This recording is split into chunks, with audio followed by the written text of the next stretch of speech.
Eh bien, bonjour à toutes et tous. Voilà, par toutes et tous, j'entends effectivement les deux ou trois personnes qui regarderont cette vidéo.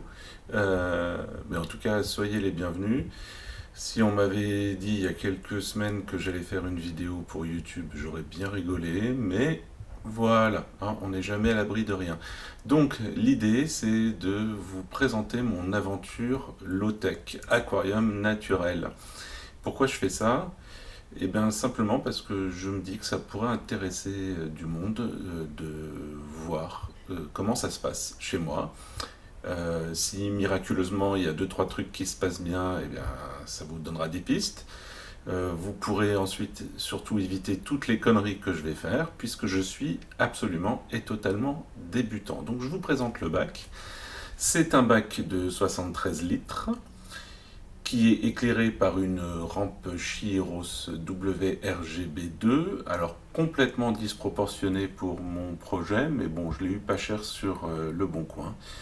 Donc, qui peut le plus, peut le moins, je l'utilise à peu près à 20% de sa puissance. Donc vous voyez, c'est un bac que j'ai installé hier. Il est plein de petites plantes, beaucoup de petites plantes que j'ai énormément galéré à faire tenir dans le sol.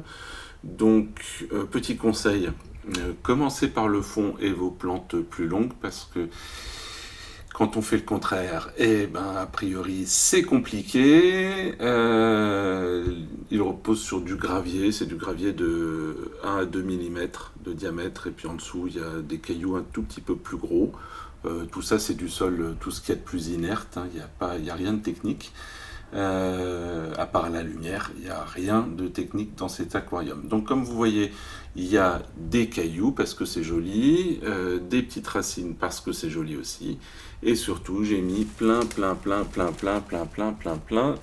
plantes puisque c'est le principe de l'aquarium naturel, c'est de mettre le plus de plantes possible. Donc là on est à J+1. Moi j'aime beaucoup ce que ça donne. Je voulais un aquarium jungle avec un grand bazar à l'intérieur. Pour l'instant je suis servi.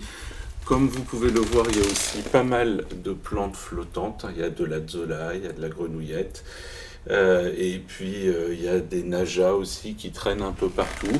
Et puis comme vous voyez, certaines cératophiles sont en eau libre, et puis elle commence petit à petit pour certaines à descendre tranquillement sans être attachée.